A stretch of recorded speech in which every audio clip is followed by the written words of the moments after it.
अस्सलाम वालेकुम नाजरीन, कुछ अर्सा पहले मैंने एक वीडियो की थी जिसका नाम था जिन्नात से मुलाकात। मैं ये चाहता था कि अब इस मौजू के ऊपर कोई और वीडियो ना करूं, लेकिन बहुत सारे चाहने वाले, बहुत सारे लोगों की कॉलें आ रही थी, बहुत सारे लोगों के मैसेज आ रहे थे। तो मैं आज फिर आपके साथ एक वीडियो शेयर करने लगा हूं जिन्नात के बारे में। जिन लोगों ने मेरा चैनल सब्सक्राइब नहीं किया उनसे दरख्वास्त है कि चैनल को सब्सक्राइब कर लें। नाजरीन, ये 2001 की बात है कि मैं अपना घर जो है ये मेरा काफ़ी पुराना हो गया था और सड़क से भी थोड़ा नीचे था। तो फैसला ये किया कि इसको गिराया जाए और गिरा के नया घर बनाया जाए। उसके लिए मुझे एक छोटे से घर की तलाश थी अर्जी तौर के ऊपर, जहाँ पे मैं रह सकूँ जितनी देर तक मेरा ये घर बनता है। हमारे इलाके में एक घर था जो मुझे मिल गया। वो जो घर था, यानी कि इस इलाके में सारे घर बन चुके थे और वो एक प्लाट था, छोटा सा प्लाट था 4.5 मरले का तकरीबन। वो खाली पड़ा रहा बहुत अरसा। उस पर लोग जाके गंदगी वगैरह ये फेंकते रहते थे, बाकी सारी तामीरात हो गई, बहुत अरसा वो खाली रहा। उसके बाद वहाँ पे एक छोटा सा घर बना जिसके 2 कमरे छोटे छोटे पीछे थे और एक आगे सड़क की तरफ बैठक थी जिसको ड्राइंग रूम कहती है। उस ड्राइंग रूम के साथ एक छोटा सा वाशरूम था। उस वाशरूम में कोई एग्जॉस्ट नहीं थी, तो अंदर घुटन और हबस होती थी, थोड़ी स्मेल भी होती थी, तो कोई यूज़ नहीं करता था उसको। बनाने वाले ने बनाया होगा कि कोई मेहमान आएगा तो यहाँ पे उसके लिए इस्तेमाल हो जाएगा। मैं उस घर में शिफ्ट हुआ। कुछ दिनों के बाद बच्चों ने कहा कि यहाँ पे कुछ साए से नज़र आते हैं, ऐसे लगता है कोई बंदा इधर गुजर गया, ऐसे लगता है कभी कोई बंदा इधर गुजर गया। मैंने उनको तसल्ली दी कि नहीं, ऐसी कोई बात नहीं है, और ख़ुद अपना हिसाब लड़ाया जो दादा की तरफ से मिला हुआ था। जब मैंने अपना एक हिसाब किया यहाँ पे 2-3 दिन में लगा रहा, तो फिर मुझे ये पता चला कि ये जो बाथरूम है छोटा सा, वो जो बाथरूम था जिसमें कोई एग्जॉस्ट वगैरह नहीं थी, कोई हबस थी, उसमें एक मियाँ बीवी जिन रहते हैं, यानी जिन्नात का एक जोड़ा रहता है वहाँ पे। हमें उन्होंने कोई तकलीफ़ नहीं पहुँचाई। मैंने बच्चों को तसल्ली दे दी, यार नज़र का धोखा होता है, ये वो सारा इस तरह करके। मैंने उस घर की हिस्ट्री को देखा। मुझे मालूम था मेरे मोहल्ले में एक घर था। जब ये घर तामीर हुआ तो हज़रों की तरफ से कुछ गांव के लोग थे, उन्होंने ये घर बनाया, लेकिन वो यहाँ पे रहे नहीं, शहर में आए नहीं। तो पहला वो जो घर था इसका ज़्यादा किराया नहीं था, छोटा सा घर था। तो एक गरीब आदमी थे हमारे मोहल्ले में, वो फ्रूट की रेडी वगैरह लगाते थे, फ्रूट का थोड़ा काम करते थे छोटे से पैमाने पे। उन्होंने वो घर किराए पे लिया। वो गरीब आदमी थे, उनका अपना घर कोई नहीं था। वो जब उस घर में रहे तो आस्ता आस्ता उनका बहुत कारोबार चमक गया और बहुत ज़्यादा फ्रूट के ऊपर पैसे कमाने लगे। उन्होंने फिर फ्रूट की एक बड़ी शॉप बना ली। उसके बाद वो पैसे इतने उन्होंने कमाने शुरू कर दिए कि मरी रोड की एक बहुत मशहूर जगह के ऊपर उन्होंने एक अपना होटल बना लिया। फिर उनके पास इतने पैसे आए कि उन्होंने अपना घर बना लिया और बड़े खुशबाश वो अपने घर में शिफ्ट हो गए। जब वो अपने घर में शिफ्ट हो गए तो उस घर में एक और भाई साहब थे जो कराची के रहने वाले थे। उन्होंने यहाँ पिंडी में शादी की। जब उन्होंने पिंडी में शादी की तो उनका आगे पीछे इतना कोई थे नहीं कराची में, तो उन्होंने पिंडी में ही रहने का फ़ैसला किया। उन्होंने कहा चलो आर्जी तौर पर यहाँ रहते हैं। उन्होंने ये घर ले लिया किराए पे। अच्छा, वो जो भाई साहब थे वो शिप के ऊपर रेडियो ऑफिसर होते थे। एक दफ़ा शिप के साथ जाते थे यूरोप के टूर के ऊपर, आगे पीछे सारा करके। जब वो शिप वापस आ जाता था तो फिर कुछ अर्सा घर में रेस्ट करते थे। फिर उनको कहते थे जो शिपिंग कंपनी है कि भाई मैं फ़ारिग हूँ, कोई जहाज़ आए तो मुझे बताना। कभी उनको काम मिलता था, कभी नहीं मिलता था। जब वो इस घर में शिफ्ट हुए तो उनको बहुत काम मिलने लगा और वो बड़े मतलब खुश हो गए। फिर ऐसा हुआ कि एक ऑयल फील्ड थी यहाँ सिंध में, उसमें उनको काम मिल गया बहुत अच्छा, यानी कि वो चिप का काम भी ख़त्म हो गया, वो उस ऑयल फील्ड में चले गए। वहाँ जाके वो बहुत अच्छे पैसे कमाने लगे और खुशबाश रहने लगे। फिर उन्होंने यहाँ पे अपना एक घर बना लिया, यानी कि अपनी एक बहुत खूबसूरत बंगला बना लिया और वहाँ पे वो चले गए। उसके बाद ये मेरी बारी थी। अच्छा, उस घर में मैंने ये महसूस किया कि मेरे मूड में कुछ तब्दीली आ गई है। मैं बहुत खुशबाश रहना शुरू कर दिया। बहुत सारे लोग जो मुझसे नाराज़ थे उनके साथ मैंने राज़ीनामा कर लिया। हर तरफ से लोग जो थे वो मेरे साथ खुश थे, बल्कि एक शदीद नाराज़गी उन दिनों में हो गई थी, वो भी ख़त्म हो गई। मैंने ये महसूस किया कि ये जो जिन्नात मियाँ बीवी हैं, अच्छा बीवी इतनी अच्छी नहीं थी, मैं था जिन। अच्छा, जिन्नात की एक बात ये होती है कि अब जो मिजाज होता है उसके ऊपर असर अंदाज होते हैं, आपके दिल में ऐसी चीज़ें वो लेके आते हैं। मैंने पिछली वीडियो में भी ये बताया था आपको कि हर जो जिन है वो शैतान नहीं होता, क्योंकि शैतान भी जिन्नात में से था। लेकिन ऐसा नहीं है कि हर जिन जो है वो शैतान होता है, उसमें नेक होते हैं, परहेजगार होते हैं और वो अच्छा ये सोचते हैं।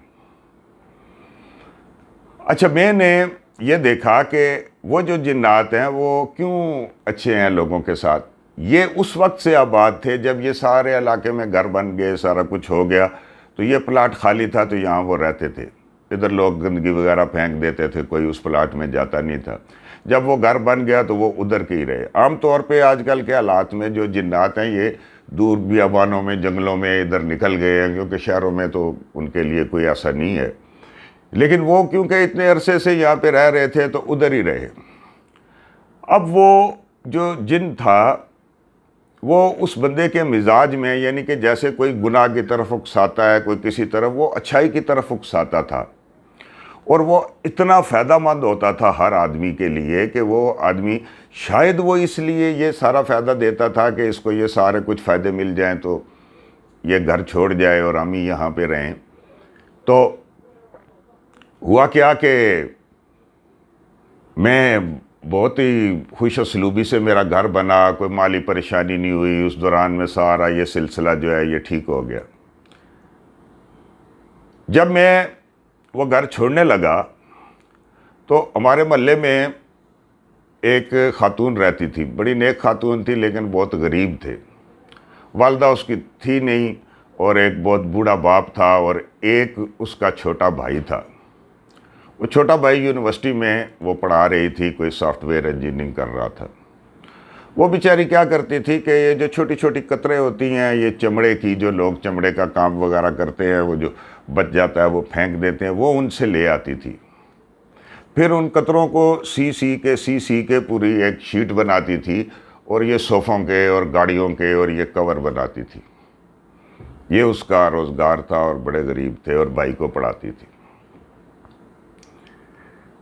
एक दिन उसका भाई जो है वो मेरे पास आया तो मुझे कहता है कि मैं रात को काम करता हूँ यूनिवर्सिटी में, हमारा होमवर्क होता है सारा कुछ, तो मेरे पास मॉनिटर नहीं है, मेरे पास मॉनिटर ख़राब हो गया मेरे पास एक ही मॉनिटर होता था और वो भी कोई एलसीडी नहीं था, जो पुराना बड़ा सा मॉनिटर होता था वो था। तो मैंने कहा यार मेरे पास तो ये एक ही मॉनिटर है। तो वो कहता है कि आप तो रात जल्दी सो जाते हैं, तो मैं ऐसा किया करूँगा कि मैं 9 बजे वो मॉनिटर ले जाया करूँगा और सुबह की नमाज के बाद आपको दे जाया करूँगा। मैंने कहा चलो आपका भला हो जाएगा, आप ऐसे करना। यानी कि वो गरीब इतने थे कि वो बेचारा रोज़ सुबह नमाज के बाद आता था और वो कंधे के ऊपर उठाया हुआ और वो मुझे मॉनिटर देता था, वो अच्छा भला वज़नी, और रात को 9 बजे वो ले जाता था। वो जब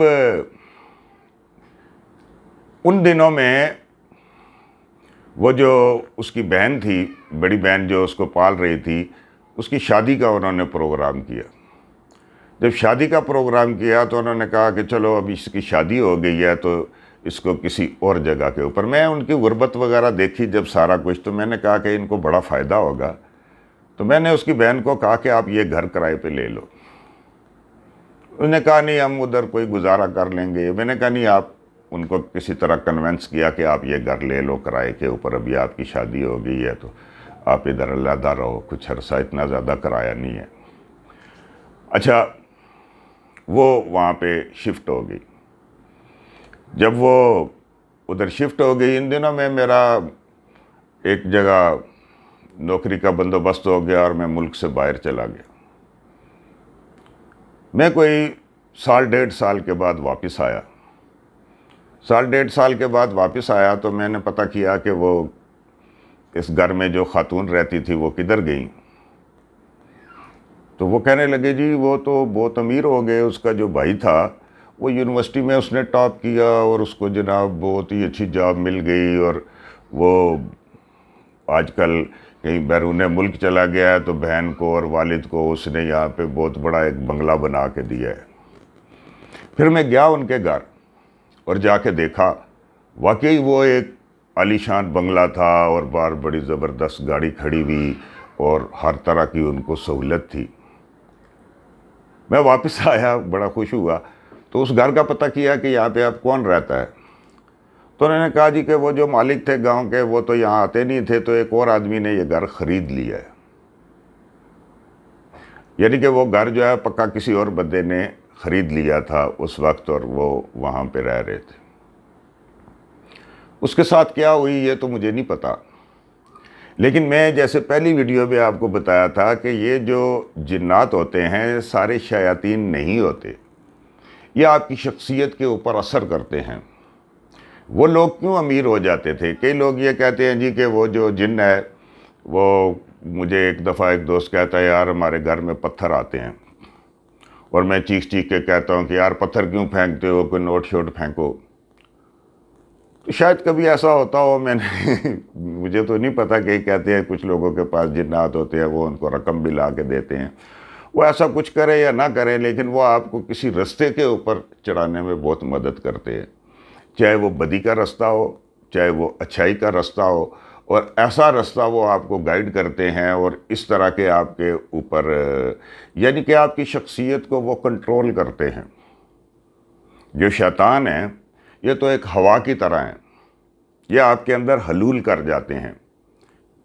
इतना ज़्यादा इनका आईक्यू लेवल नहीं होता, जो उनकी सोच होती है, जो उनकी समझ होती है, लेकिन वो किसी इंसान को अगर उसकी शख्सियत थोड़ी कमज़ोर है तो वो किसी इंसान को किसी भी तरफ लेके जा सकते हैं, किसी बुराई की तरफ, किसी अच्छाई की तरफ, किसी और चीज़ की तरफ। तो जिन लोगों की तो शख्सियत मजबूत होती है वो तो उनके झांसे में नहीं आते, वो लाहौल पढ़ते रहते हैं और अल्लाह को याद करते हैं और ये। लेकिन अगर कोई अल्लाह वाला ही हो और वो आपकी कोई ऐसी मदद करता हो जिसमें कोई गुनाह वाली बात ना हो, जो कहीं से कुछ चुरा के आपके लिए ना लाता हो, तो ऐसा हो। अब मैंने पहली वीडियो में भी ये बताया था कि ऐसा ना करें कि अगर आप कुछ ऐसा महसूस करते हैं अपने इर्द गिर्द और आप ये देखते हैं कि ये मेरे लिए फ़ायदा मंद है, तो उसको फ़ायदामंद ही रहने दें और उसको भगाने की कोशिश ना करें। बहुत बहुत शुक्रिया। सामा खराशी की माफ़ी चाहता हूँ। अल्लाह हाफिज़।